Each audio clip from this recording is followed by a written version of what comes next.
What's going on, everybody? Welcome to Versatility Pod Week 1 recap, college football. All right, we're talking about the top 25, my top 25, what I seen from yesterday or what I saw from yesterday. All right, from watching the games. I don't really like the preseason rankings. I like to watch the games first, watch the teams first, and then make my observation based off what I saw. Okay, so yesterday it was some teams that made some real good impressions. All right, it was some teams that had all this hype that really didn't make the impression that they should have made. All right, so we're gonna go over my top 25. I'm gonna give you my top 25 based off of what I seen from yesterday when I saw this team play. All right, so we're gonna start at number 25. All right, number 25, I got Auburn.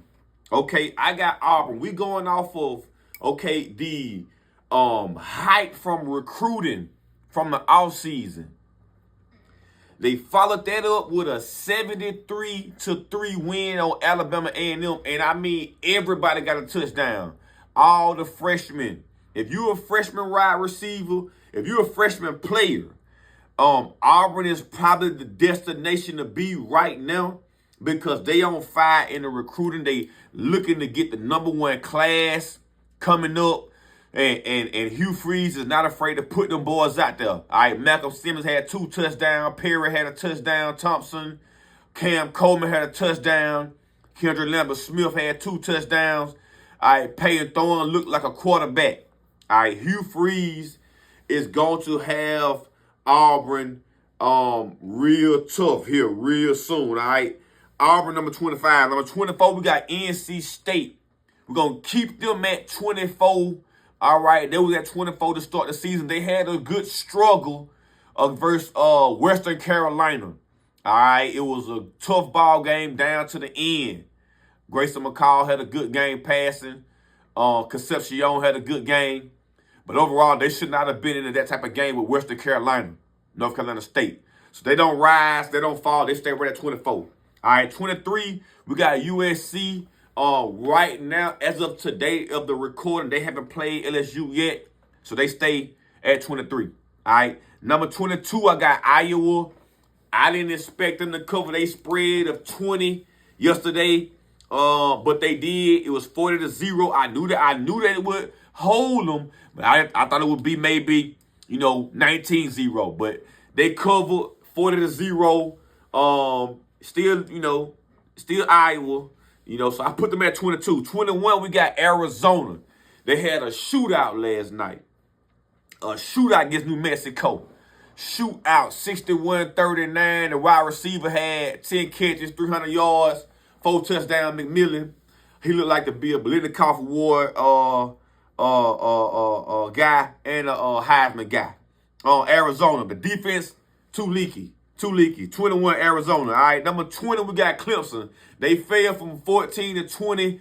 Their defense looked good. Not gonna lie. First half, I would have halftime. It was 6-0 ball game. All right, Georgia adjusted. Clemson did it. All right, then it was a 28-3 ball game after that, and Georgia ended up winning 34-3. So Clemson got to find some offense right here if they want to be talking about championship. Don't expect Clemson to be in a championship conversation until you can see them score and put up points against teams like Ohio State, Alabama, Georgia. That's when we know they ready. Okay, we seen them do that. All right, until we see that again, they not ready. Okay, Kansas at number 19. They have Kansas played. They beat Lindenwood like 51-0. We got them at 19. We got Oklahoma State. Me personally at 18, I had them slated to lose to South Dakota State because I know South Dakota State is a great championship program in the FCS. Okay, they won it last year. They beat North Dakota. All right, so they won by 24. So Oklahoma State, they impressed me in that regard because I had them to lose. All right. Kansas State, 17. They look like Kansas State. They rolling on the quarterback, Avery. Yeah, he looked okay. He had a couple picks. They got some things to work on Kansas State. All right, number 16, we got Florida State. We know they lost to Georgia Tech week 1. All right, and we know they play against Monday night. Monday night they play against Boston College. So on Monday night, the rankings didn't change from week 0 to now. But to me, they number 16 from the loss that they had against Georgia Tech. They got to play Boston College Monday night. We'll see what they do. I expect them. They cannot go down 0-2 in the ACC conference play. All right, they got to win this game. It's a must-win game for Florida State. All right, number 15, we got Oklahoma. They looked good, and they win. All right, it was a little struggle for a little bit, okay, but they came through and got the dub. And then we got 14, LSU. They have failed to play against USC yet as of this recording, but we got them at 14, okay? Then we got 13, we got Utah. They look like Utah. All right, they the favorite to be in the Big 12 championship. All right, to be in the playoffs for the Big 12, Utah. All right, then we got 12, Tennessee, Nico Iamaleava. He looked like a QB. He looked like he ready. Tennessee looks sharp on offense, but we're going to see what they're going to do next week against Oklahoma. All right, then we got Missouri, number 11. They had a good game Friday night. Luther Burden had a couple touchdown passes. They look good. Then we got a top 10. This one we're going to get surprised. This one's going to get surprising. All right, for a lot of y'all people, okay? Number 10, we got Michigan, okay? Fresno State, I took them to cover that 20.5 spread on the road. I just felt like Michigan quarterback situation wasn't solidified. They lost a lot. Fresno State is known to be a program that's not scared. They'll come to play you anywhere, anytime. All right, so I just had a feeling that Fresno was going to cover that spread. They did a good job of covering the spread of 20.5. They lost by 20. All right, but it still was a close ball game. 30-10 was the score, and it was not a blowout like the score tell you. All right, then we got number 9, Penn State. All right, Penn State went on the road against West Virginia. A lot of people had them slated to lose that ball game. There was a trendy upset pick. They won by 22. Okay, Penn State looked good on the road. Then we got number 8, we got Oregon. Oregon was a top 3 team, supposed to have all this hype, supposed to be looking good, supposed to be representing, taking over the Big Ten with Ohio State. I got Oregon number 8. They look bad against Idaho Vandals at home. 24-14 ball game. They don't look like they ready to challenge Ohio State or Michigan in the Big Ten. Okay, so Oregon is number 8. They're probably the most disappointing team that played ball in the top 10 this weekend, okay? Then we got number 7, Notre Dame had an impressive road win down in Kyle Field in Texas A&M last night.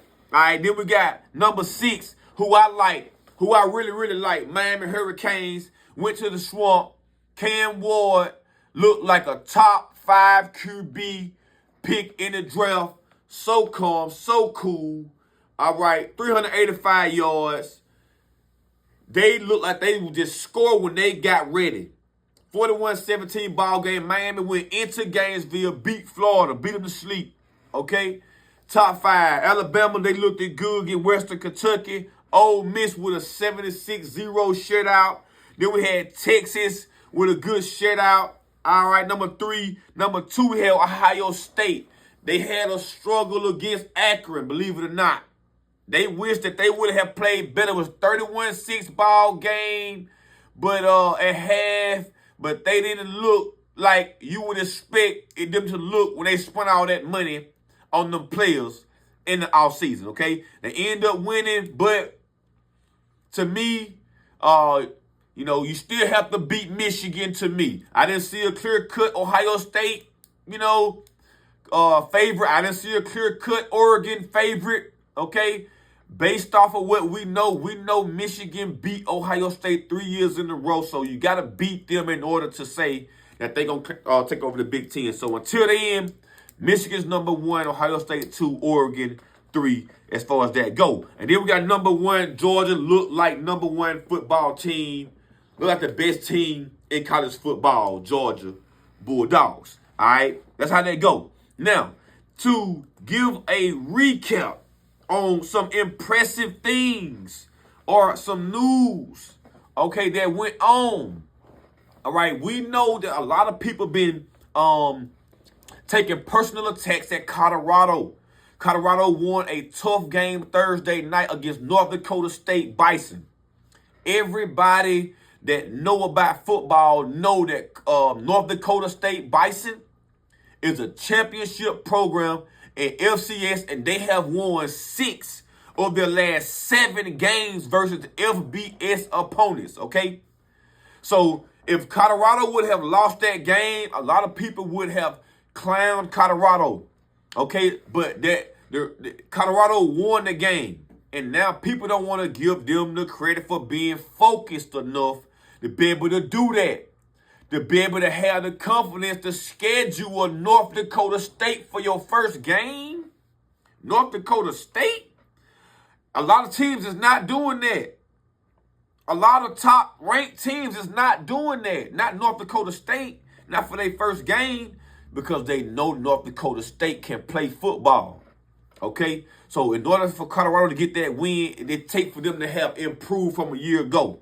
They went from a 1-win team the last 2 years ago to they improved last year, first year of the Dion, to a 4-win. That's 3-win improvement.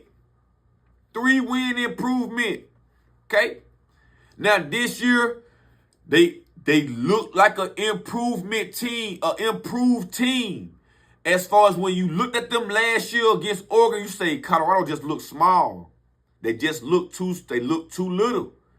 When you turn it on this year, they don't look too little. They don't look too small. Okay? That's good in that regard. Colorado State stopped the run on North Dakota State as far as the running backs go, which was impressive to me, which is what I wanted to see. Can you stuff the run with that defensive line? Now, the quarterback did get loose. Okay? So, but I think that the defensive backs let Colorado down in the beginning of the game, and penalties more than anything. The defensive line was stopping the run good, great. Okay? They probably wouldn't get to the quarterback and rushing the quarterback how they, thought that they should have, all right? But when it was time for them to make a stop, that it was a penalty here. It was an outside there. It was a late hit there on Shiloh. It was just stupid stuff like that, fundamental stuff like that, okay?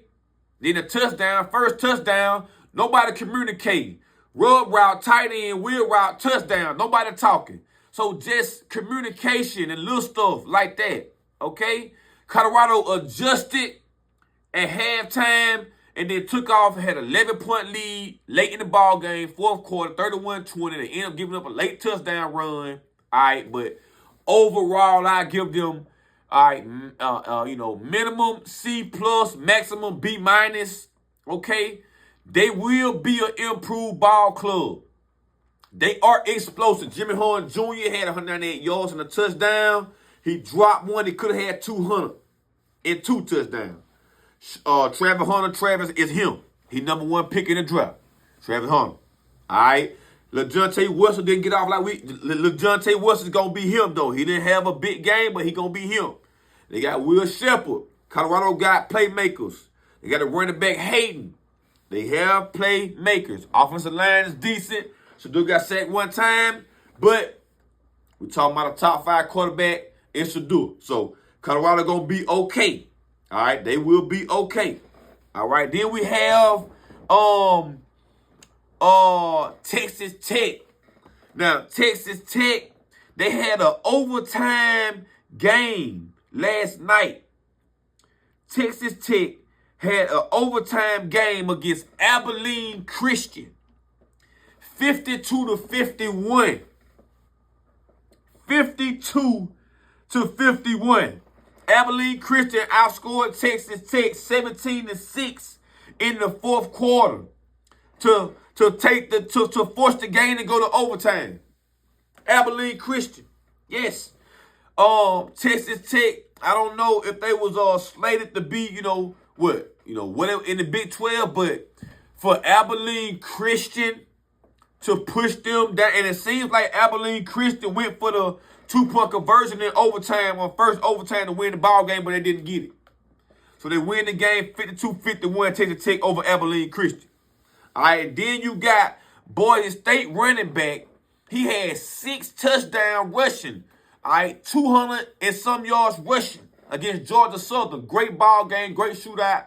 Clay Helton and Georgia Southern. He got them looking respectable in their conference. Georgia Southern, Clay Helton. All right. And then the biggest upset of the weekend, Vanderbilt. All right, and Diego Pavia. Vanderbilt is going to be a problem. They will not finish last in the SEC. They will upset somebody who they're not supposed to beat this year. Vanderbilt will do that. All right, they pushed around Virginia Tech, pushed them around all ball game long. They end up winning the game in overtime 34-27. All right, Vanderbilt will be, they looking like they over on the win total was 2.5 ball game. They already got one. They looking like a bold team right now as we speak today. That quarterback has them believing. He has number 2. He looked like a poor man, Johnny Manziel. All right, Diego Pavia.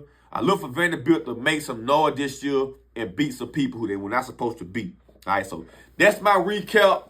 Thank y'all for tuning in to the Versatility Pod Week 1 episode. Make sure you subscribe, like, all right, the pod, share the pod. All right, come back for next week on Week 2 recap on college football top 25. We out.